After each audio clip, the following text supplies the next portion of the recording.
Assalamu alaikum. Girls, welcome to our online class. Today we will discuss from Unit 13, Lesson 1. Today we will discuss a poem, I Died for Beauty by Emily Dickinson.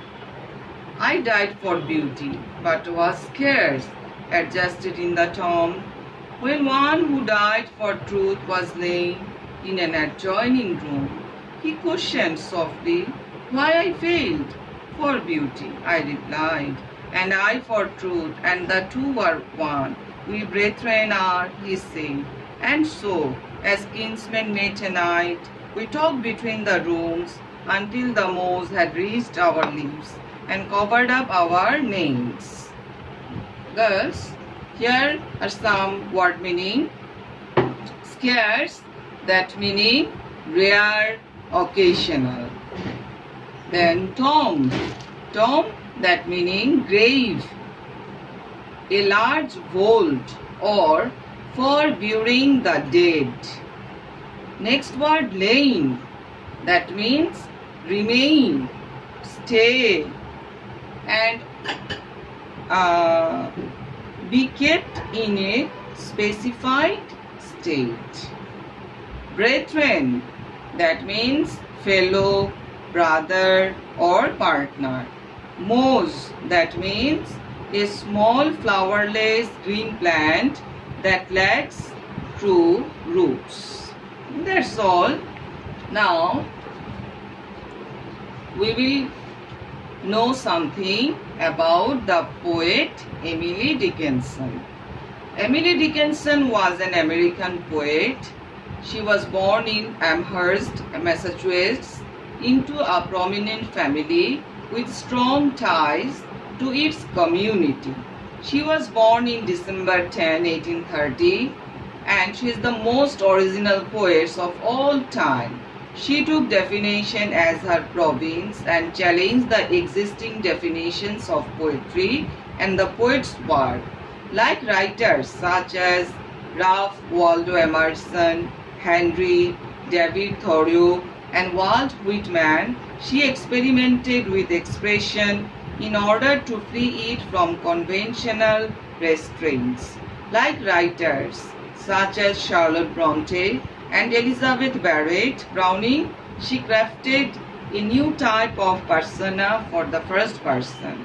The speakers in Dickinson's poetry, like those in Bronte's and Browning's work, are sharp-sighted observers who see the inescapable limitations of their societies as well as their imagined and imaginable escapes.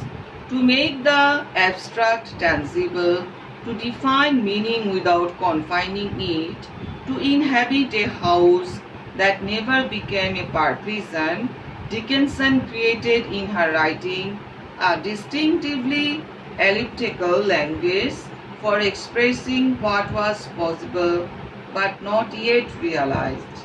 Like the Concord transcendentalists, whose words she knew well, she saw poetry as a double-edged sword. While it liberated the individual, it as readily left her ungrounded.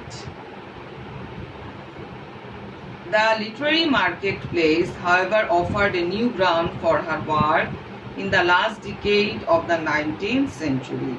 When the first volume of her poetry was published in 1890, 4 years after her death, it met with stunning success.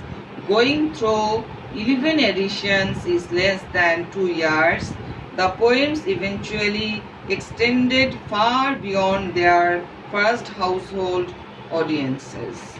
Dickinson is now known as one of the most important American poets, and her poetry is widely read among people of all ages and interests. At the time of her birth, Emily's father was an ambitious young lawyer, educated at Amherst and Yale. He returned to his hometown and joined the ailing law practice of his father, Samuel Fowler Dickinson. Edward also joined his father in the family home, the homestead, built by Samuel Dickinson in 1813. Active in the Whig Party, Edward Dickinson was elected to the Massachusetts State Legislature and the Massachusetts State Senate. Between 1852 and 1855, he served a single term as representative from Massachusetts to the U.S. Congress. In Amherst, he presented himself as a model citizen and prided himself on his civic work. Comparatively little is known of Emily's mother, who is often represented as the passive wife of a domineering husband. Dickinson's poetry was heavily influenced by the metaphysical poets of 17th century England, as well as her reading of the Book of Revelation and her upbringing in a Puritan New England town, which encouraged a Calvinist, Orthodox, and conservative approach to Christianity. She admired the poetry of Robert and Elizabeth Barrett Browning as well as John Keats, though she was dissuaded from reading the works of her contemporary Walt Whitman by rumors of its disgracefulness. The two poets are now connected by the distinguished place they hold as the founders of a uniquely American poetic voice. While Dickinson was extremely profiled as a poet and regularly enclosed poems in letters to friends, she was not publicly recognized during her lifetime. The first volume of her works was published in 1890 and the last in 1955. She died in Amherst in 1886. What did Emily Dickinson die of? A question. What did Emily Dickinson die of? After suffering from a long period of illness, Dickinson died on May 15, 1886. She was diagnosed as having Bright's disease, but modern scholars believe she died of heart failure brought or by high blood pressure. Another question, why is Emily Dickinson important? Why is Dickinson and her writing significant to American literature? Emily Dickinson and her writing is significant to American literature because of the way that she changed poetry. She took the time to observe life around her and she treated everything, including animals, plants, rocks, and homes as equals.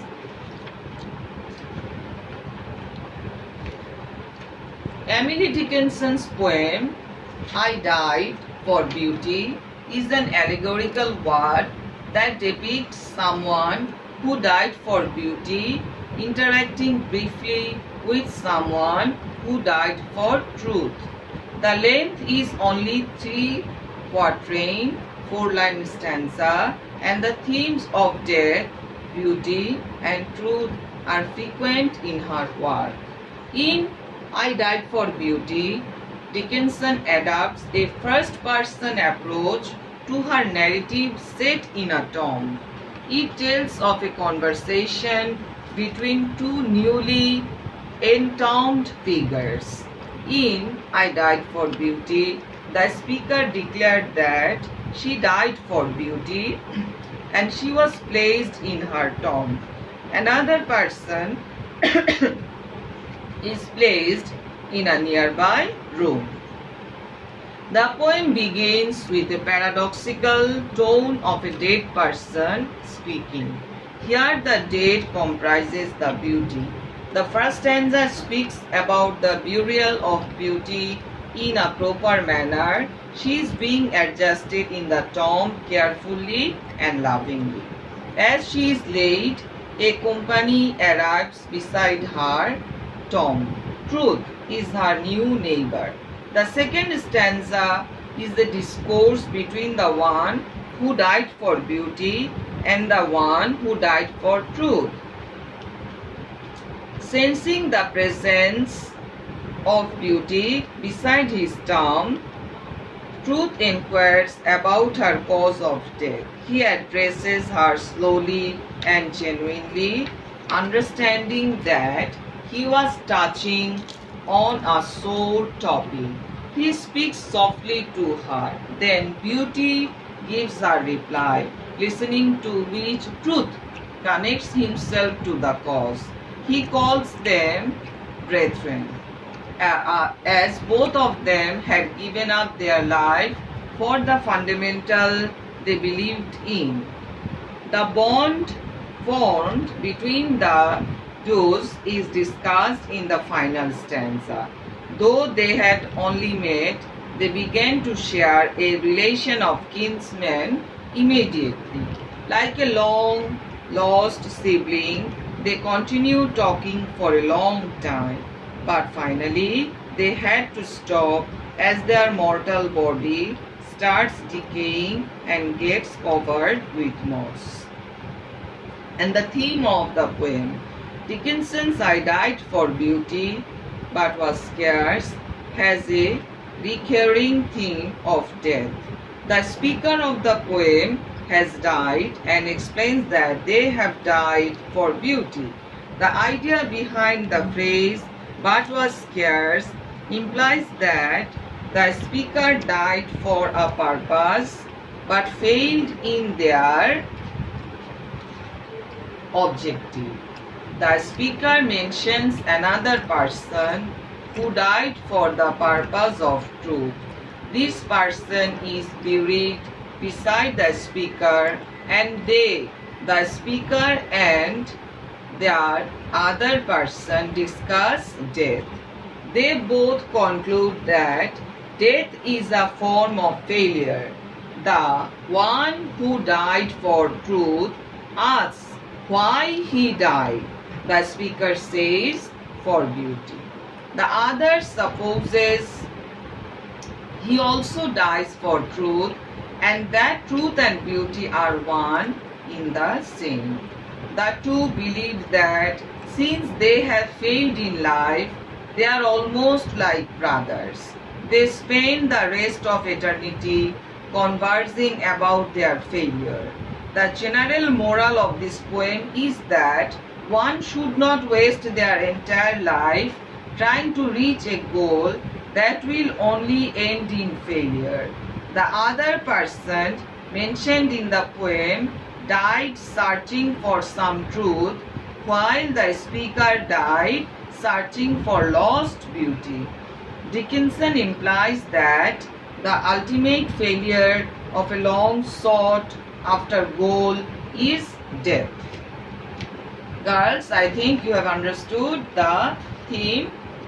So, the themes of the poem are beauty and truth. Death is also the theme of this poem. The speaker says that she died for beauty, but she was hardly adjusted to her tomb of a man who died for truth and was laid in tomb next to her. When the two softly told each other why they died, the man declared that truth and beauty are the same, so that he and the speaker were brethren. They met at night as kinsmen and talked between their tombs. Their death for noble causes make them spiritually akin. In fact, the poem gives an aesthetic impression of beauty. Okay? And then the summary of the poem. The speaker says that she died for beauty, but she was hardly adjusted to her tomb before a man who died for truth was laid in a tomb next to her. When the two softly told each other why they died, the man declared that truth and beauty are the same, so that he and the speaker were brethren. The speaker says that they met at night as kinsmen and talked between their tombs until the moss reached their lips and covered up the names on their tombstones. The ultimate effect of this poem is to show that every aspect of human life, ideals, human feelings, identity itself is erased by death, but by making the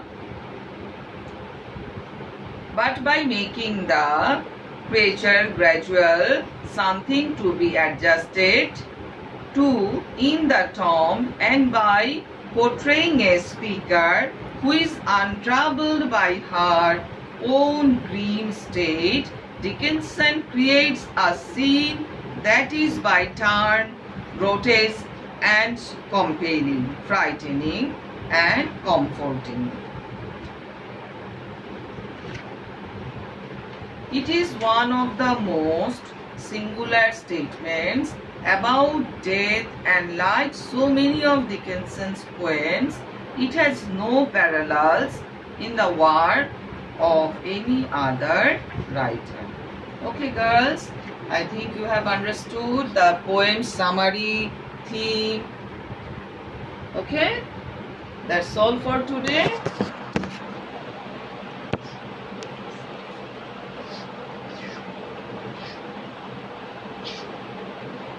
Okay, Allah Hafiz.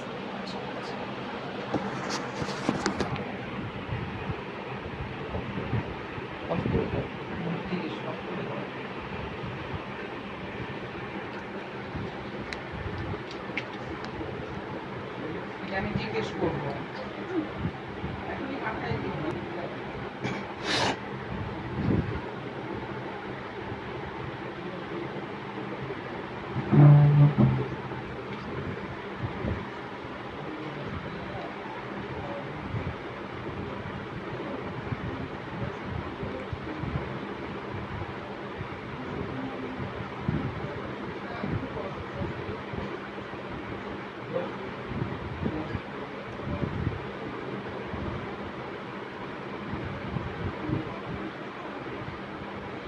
Thank you.